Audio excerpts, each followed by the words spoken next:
আপনারা যেন বুক ফুলিয়ে দুর্গা পূজা পালন করবেন, এটা বলা হইতেছে। নাউযুবিল্লাহি মিন যালিক। আজকে দুর্গা পূজা, কালী পূজা, বিভিন্ন পূজায় গিয়ে হিন্দু নারী পুরুষের কীর্তন, নাচ গান দেখা হইতেছে।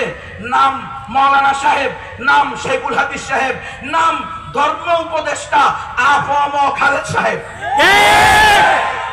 আপনারা মৌদুদিবাদের বিরোধিতা করবেন, তো নিজেদের লোকদের মধ্যে কেউ যদি এরকম হয় তার বিরোধিতা করতে হবে না।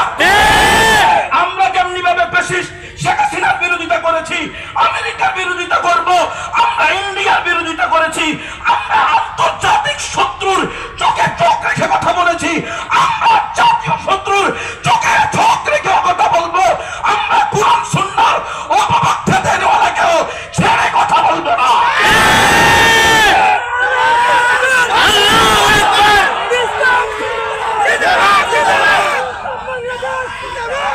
খালেদ সাহেব আমার একজন অন্তরের মহাব্বতের লোক ছিলেন।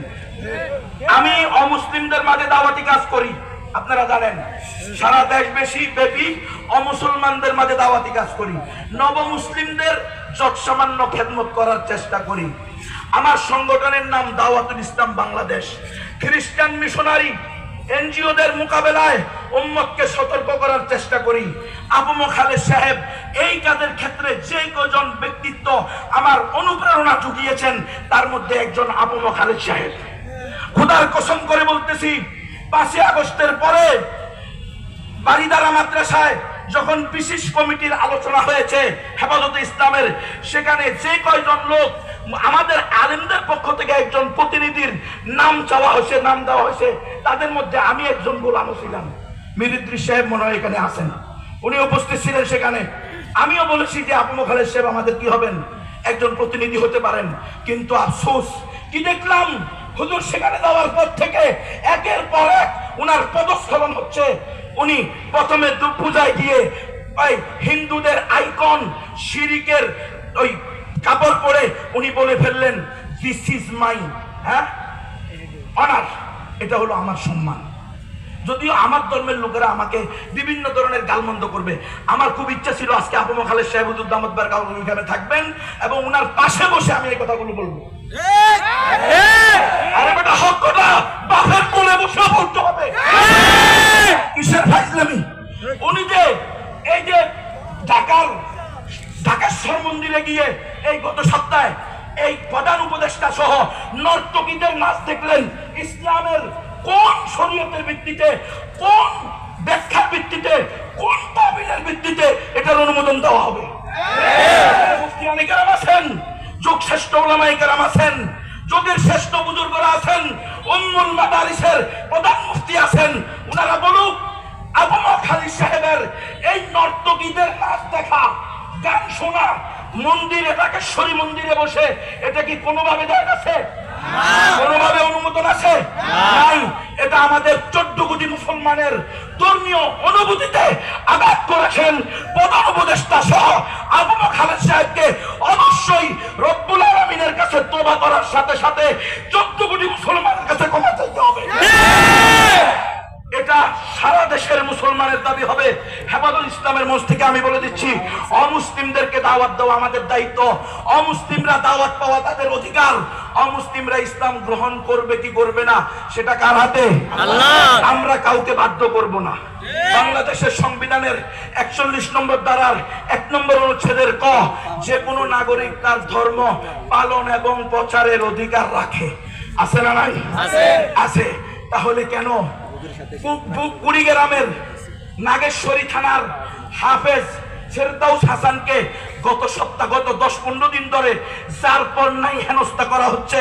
সে দাওয়াত দেয় নাই, কারো মাধ্যমে 2 বোন মুসলমান হয়েছে।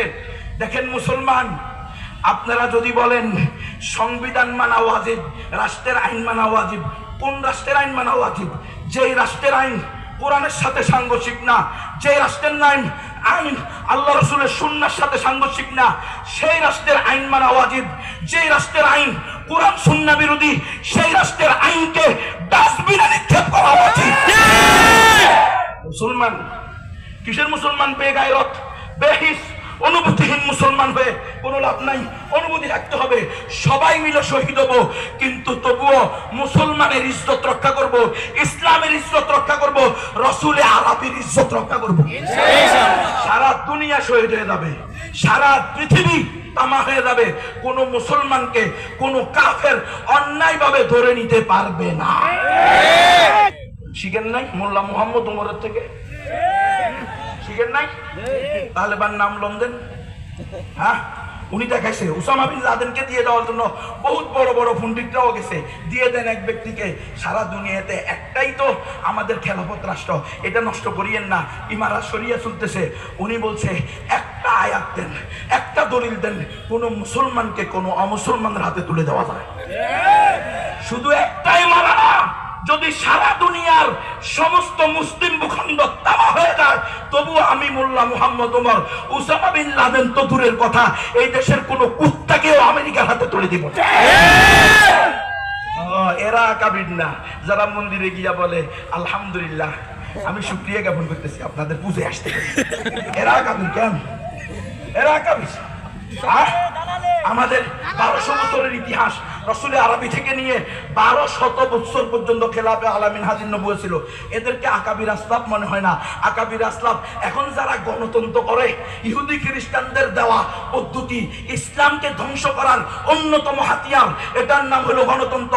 গণতন্ত্র মানলে আপনার ইমান ইসলাম কিছুই ঠিক রাখতে পারবেন না। আজকে এই ফেরদাউস হাসানকে নাগেশ্বরীর সাধারণ একজন হাফেজ সাহেব, সে বড় কোনো আলেম না, তার বাড়িতে টিন খুলে তার যে ঘেরাও আছে, বাড়ির চতুর্দিকে পর্দার জন্য যে ঘেরাও দিয়েছে, সেই টিন খুলে রাতের অন্ধকারে পুলিশ এবং উগ্র হিন্দুত্ববাদী সন্ত্রাসী ইসকনের সদস্যরা তার বাড়িতে গিয়ে তার স্ত্রীর, তার মায়ের পর্দা খুলে ফেলছে, তাদের পর্দা লঙ্ঘন করে দরজায় লাথি দিয়ে দরজা ভেঙে ঘরে ঢুকেছে। হে হেফাজতে ইসলামের নেতৃবর্গ, হে বাংলাদেশের উলামা সমাজ, আল্লাহর কাছে জবাবদিহিতা করতে হবে। আপনাদের মনে নয় এক মুসলিম বোনের ওয়া মুতাসিমার আহ্বানে হাজ্জাজ বিন ইউসুফ এই সিন্ধু বিজয় করেছে?